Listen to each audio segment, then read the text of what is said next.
Welcome to more Monsters on the Good Old Days of Radio Show. We're winding through a series of monster programs, meaning featuring monsters, and we have a few more to go.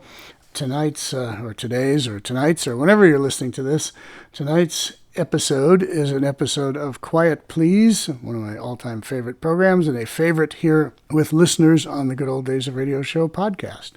They were just almost always, extraordinarily well written and extraordinarily well performed.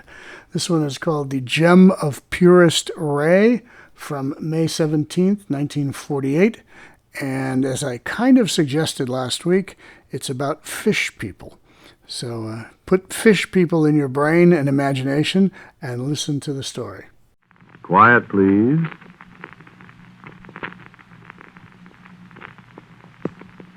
Quiet, please.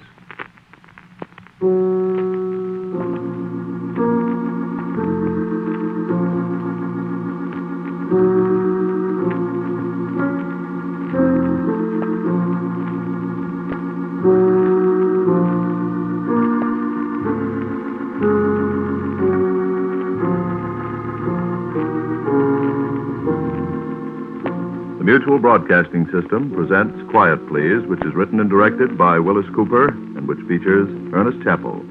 Quiet Please for tonight is called Gem of Purest Ray.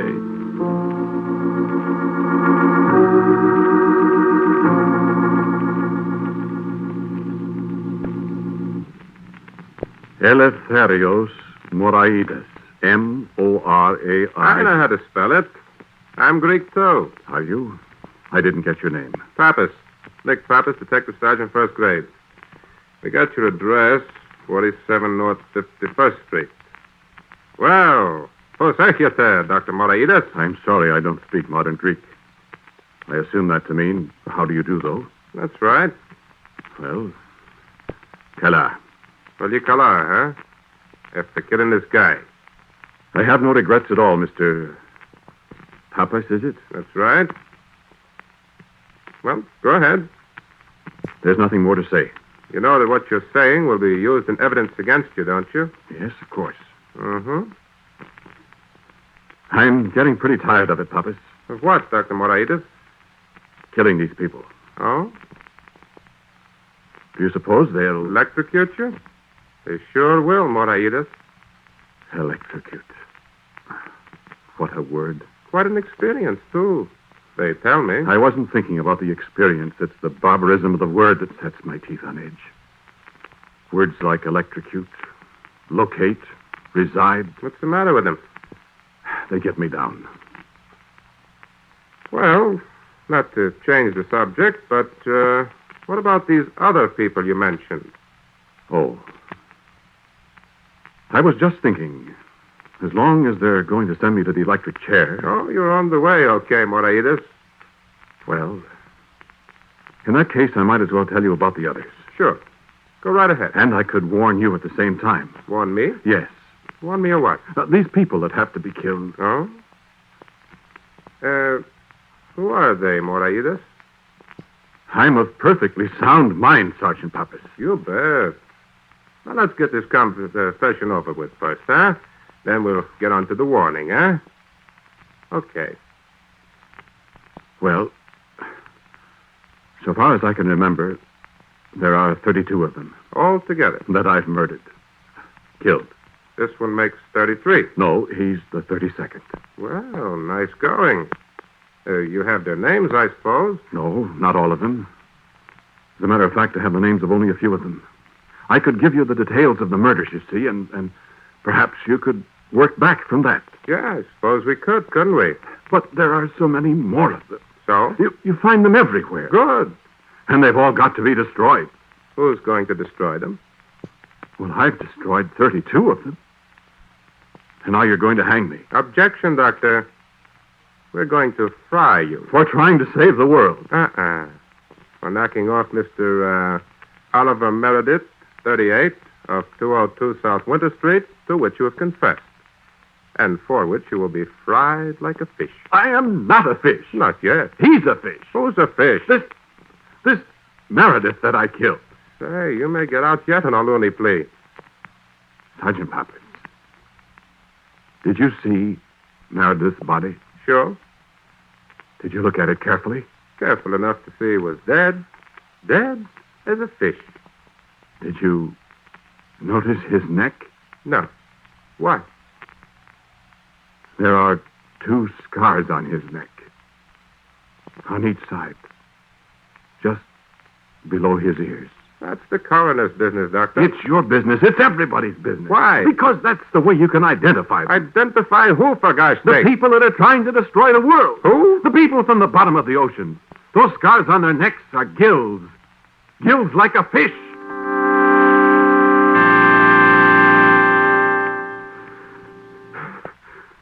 Excuse me, I'm becoming ungrammatical. I mean, they are gills such as fishes possess. No fins? I beg you, Sergeant, please don't joke about this. And they come from the bottom of the ocean. They do. Lean over here. Turn your head. The other way now. How come you got scars on the sides of your neck, Dr. Moraidis? You been to the bottom of the ocean, too? Yes. Those are my gills. Yes. I've been to the bottom of the ocean, too.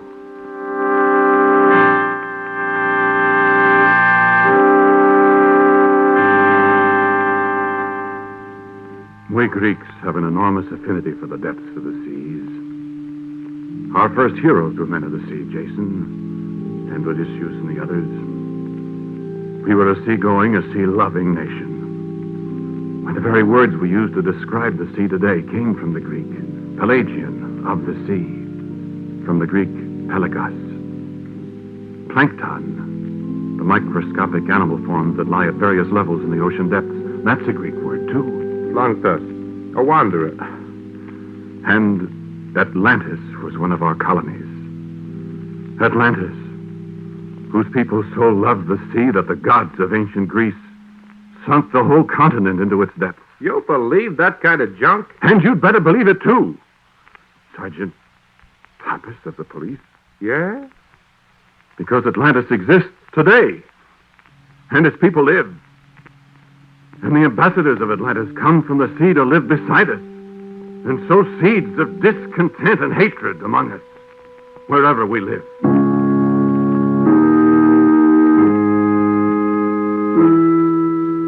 You remember me now, don't you?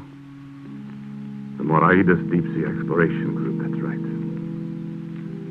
Men have gone down to the depths of the sea before. William Beebe and his bathysphere, you remember, of course. Bathysphere, we Greeks again, comes from bathos, depth. But I wanted to go deeper, to plumb the utmost depths of the sea, to get down to the valleys that extend farther below the sea's level and the highest peaks on earth ascend above it. I wanted to find Atlantis.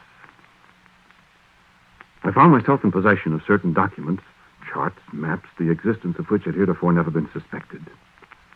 And I found the exact coordinates of latitude and longitude of the ancient city, the capital of the country that sank below the waves so many, many centuries ago. No, never mind them. It will do you no good to know them. Let it suffice that the depth is something more than 8 miles. I beg pardon? I said, go on. No need to tell you either of the details of the construction of my diving bell. It was made to my own specifications, internally braced to withstand a pressure of several tons to the square inch.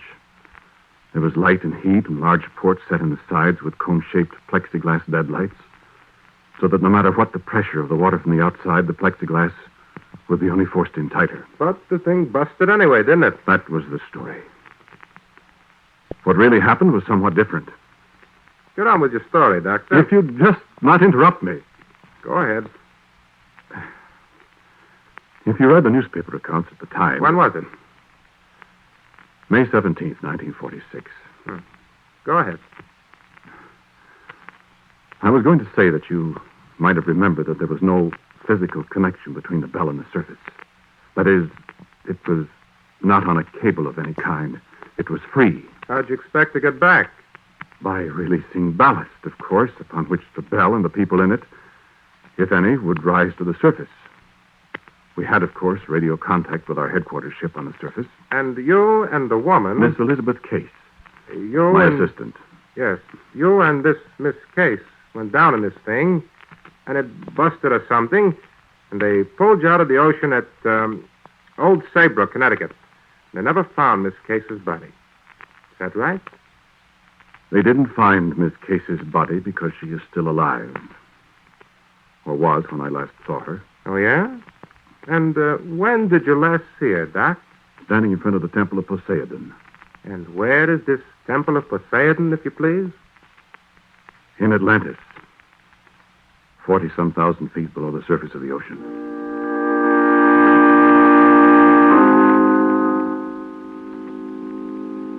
And what was she doing, Doc? She was talking to the high priest. Talking. 40,000 feet underwater, and she talks. Well, Doc, you're really bucking for a Section 8, aren't you? I am telling you the truth, Sergeant Puppers. Okay, go ahead. As long as you don't get violent. It is very quiet in the lower depths of the ocean. I remember the bathymeter showed a depth of 8,000 meters, that is, roughly 20,000 feet, when we saw the first inhabitant of the ocean, completely different from any previous conception of ocean life. Doctor, look out this port. See something? Look, Well, I wonder if it's alive. it seems to be. Looks like a great big sheep. Don't see any eyes or a mouth or anything.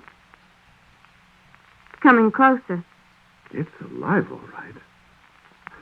This is wonderful, isn't it? Well, Doctor, it is alive. Looks like a blanket. Oh, it's turning over. Now maybe we'll see what... What did she scream about? The thing turned over. Then we saw the other side. Well? The thing was a huge face. A human face. A woman's face. Paper-thin, flesh-colored, and alive. 30 feet across, like a huge mask. And the thing looked at us, and it smiled, and then it darted toward us, and Betty screamed again as the thing wrapped itself around the diving bell. And I could see the plexiglass ports start inward with the increased pressure. And then I looked closer at the port, and across its surface outside there in the water, 1,000,000 tiny hands, women's hands, crawled across the glass, clutching, reaching, trying to come inside. And what did you do then, Doc? I am afraid I fainted. Mm-hmm. What about Miss Case? She fainted, too. I sort of expected that. Well, why shouldn't she? The face that she looked at out there in the depths of the sea was her own.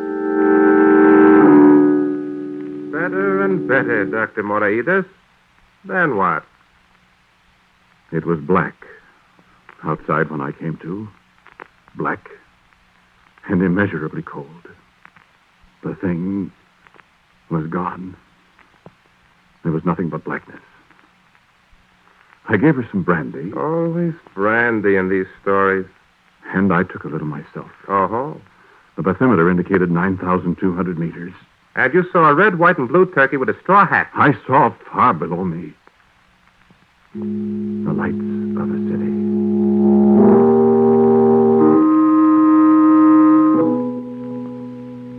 I saw Atlantis. Well? Go on, Doc. I show you this jewel. Yeah? What is it? I found it on the floor of my diving bell. A moment after I saw the lights of Atlantis below me. How did it get there? I don't know. Well, what is it? You ever read Thomas Gray's elegy written in a country churchyard? I guess so. In high school. The curfew tolls the knell of parting day. Why? Let me quote one of the couplets to you. Full many a gem of purest ray serene the dark unfathomed caves of ocean bear. Go on, Doctor. I suspect that Thomas Gray was trying to tell the world something. That's kind of reaching for it, Doctor. I didn't know where it came from, I told you. That's right. But Betty Case knew. Betty Case gasped when she saw it. Where did that come from? Well, I don't know. It was on the floor. Give it to me. Well, what are you so anxious? Because it's mine. Oh, well, I had a weird idea it came from outside. Isn't that silly? No, Dr. Moraitis. It isn't silly. What? It did come from outside. And the two red scars on her neck, just below her ears. The red scars I had never noticed before, pulsed as she spoke. And I was struck with a queer, fleeting thought. Why? She looks just like a fish out of water. And I could feel the motion of the diving bell quicken, and in a moment it was like an express elevator dropping down out of control from some great height. Betty Case was laughing at me, and queer things sped past the fort. The light grew stronger, and my mind reeled. Suddenly I was flung to the floor of the bell as it thumped against the bed of the ocean. The bathymeter registered 13,800 meters below sea level. We had come to rest 8 miles below the surface where the sun danced on the waves. And we sat in bright light in the streets of Atlantis. Well, it's a great story, Dr. Moraitis. A crowd of people in the street. A crowd of people dressed in the garments of ancient Greece. A sound of music that set the beryllium steel walls of the diving bell to humming. Men and women and children in the light of great lamps beaming down from tall marble columns. Men and women and children living and moving and breathing 8 miles below the ocean's surface. And I turned to look at Betty Case. I remembered, Doctor, when I saw the jewel. I remembered when I dreamed after the face looked in at us and I fainted. And when I saw the jewel... Betty, this can't be. This is utterly, fantastically impossible. No, it is not, Doctor. Look outside. They're coming closer. Betty, look out. Do you see them? Yes, I see. It isn't impossible, Doctor. This is Atlantis. It can't be. It is. It's Atlantis. I'm home again.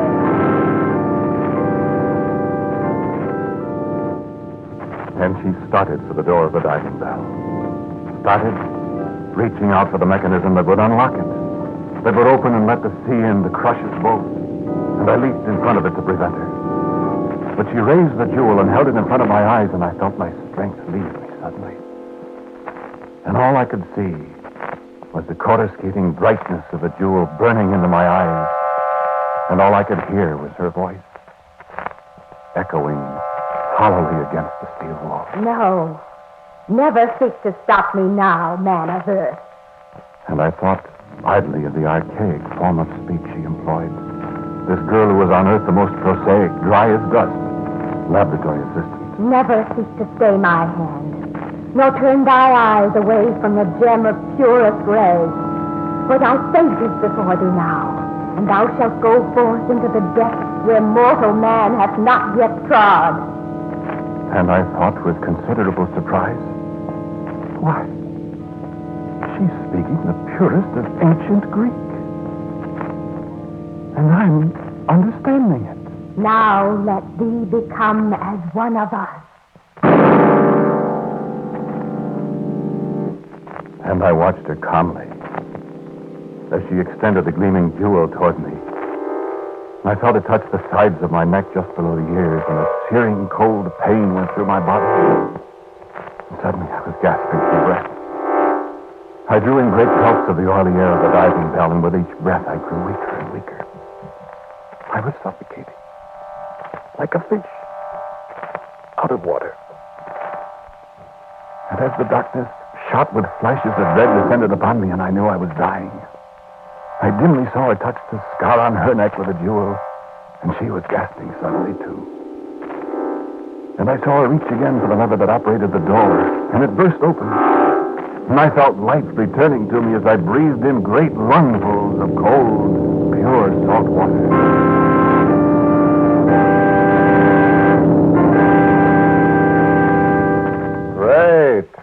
Great.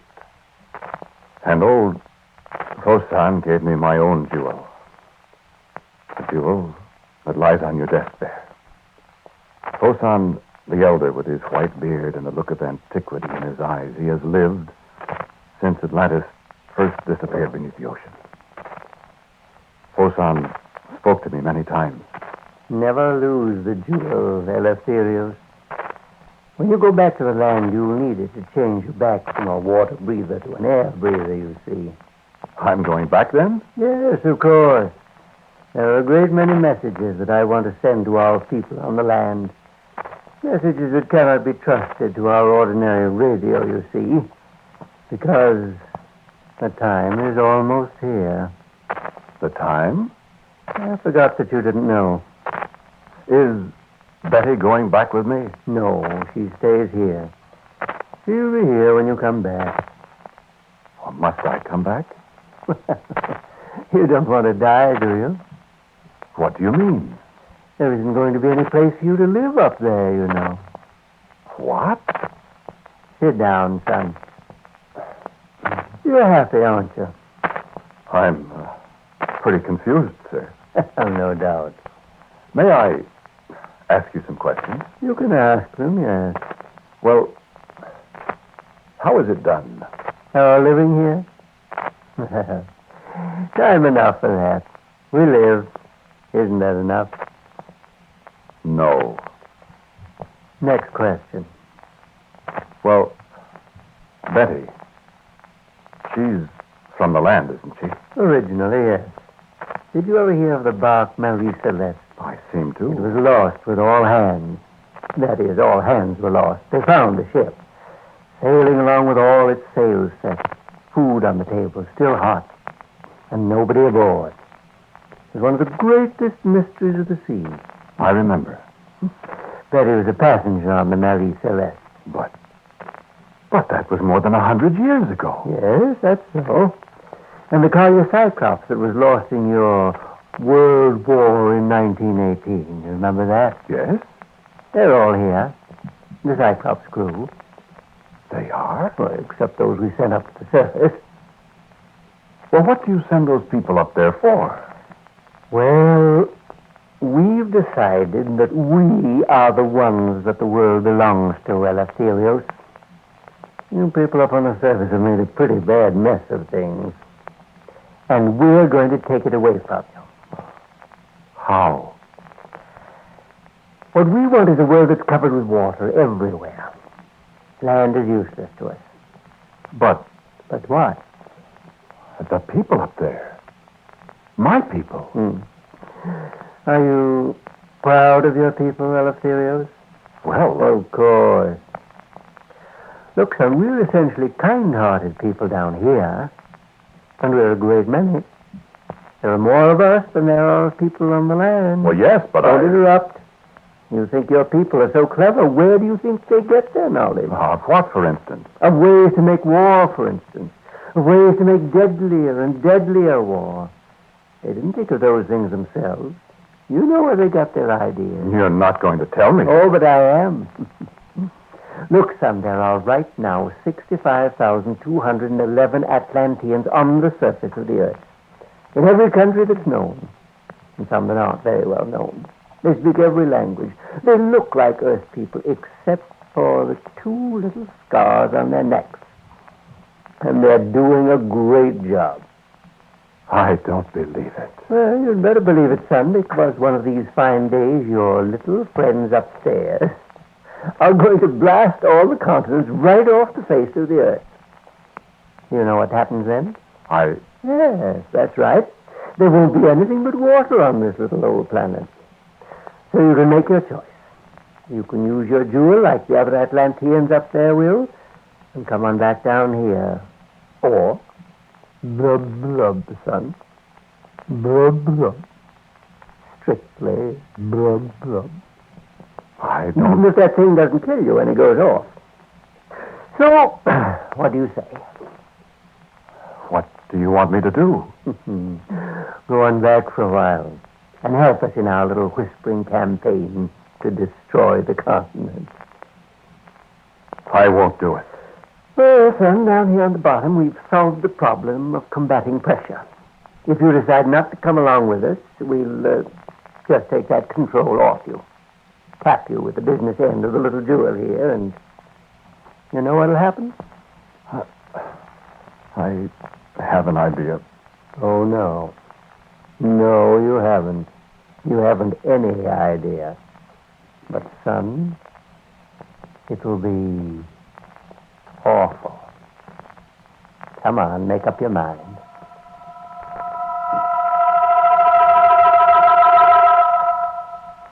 And? What? I said, and? Well, I'm here. I don't know how they did it, but I'm here. You certainly are. Well, you've been passing the word to the little ambassadors what the old gentleman wants, Doc? I have not. I told you I've killed 32 of them so far, including this Meredith. It's a great alibi. You think I'm going to betray the people of the Earth, man? You're betraying the people of the sea, aren't you? What? You heard me. Well, it's a great story, Doc. I knew that you wouldn't believe me. It's a great story. But you don't believe it. Think I'm crazy? What? Of course I believe it, Doc. What? Sure I do. Well, then. Come here, Doc. What do you want? I want you to look at the sides of my neck, Doc. Just below the ears. You. Sure, Doc. See? What are you going I'm to not do? going to electrocute you, Doc. Nah, Doc. The old gentleman downstairs has got better tricks than that for people to try to cross him up. Come on, Doc. Pick up your crystal. You and I have got a date in Atlantis. And, oh, brother.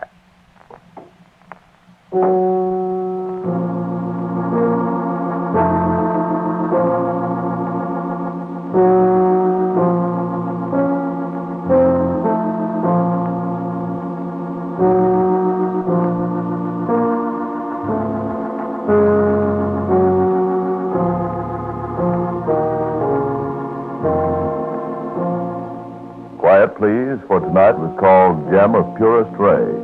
It was written and directed by Willis Cooper, and Moraides, the man who spoke to you, was Ernest Chappell. And Morton Lawrence played Pappas. Sharita Bauer was Betty Case. Edgar Staley was Fosan, the Atlanteans. As usual, music for Quiet Please is played by Albert Berman. Now for a word from our writer-director, Willis Cooper. Never having been to the bottom of the sea, I'm uncertain whether the various Atlanteans really exist outside my own imagination. I can assure you, however, that none of the characters in tonight's story are based on any living person, or any dead one, for that matter. Next week's Quiet Please is called In the House Where I Was Born.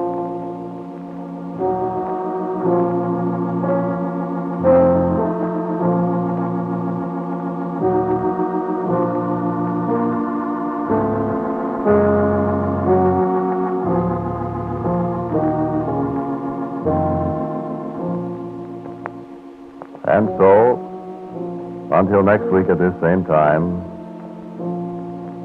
and Mr. Cooper's story, In the House Where I Was Born, I am quietly yours, Ernest Chappell.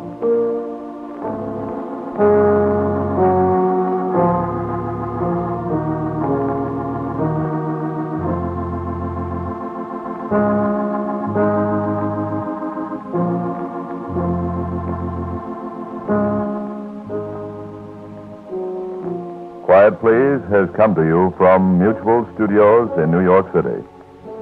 This is the world's largest network, the Mutual Broadcasting System.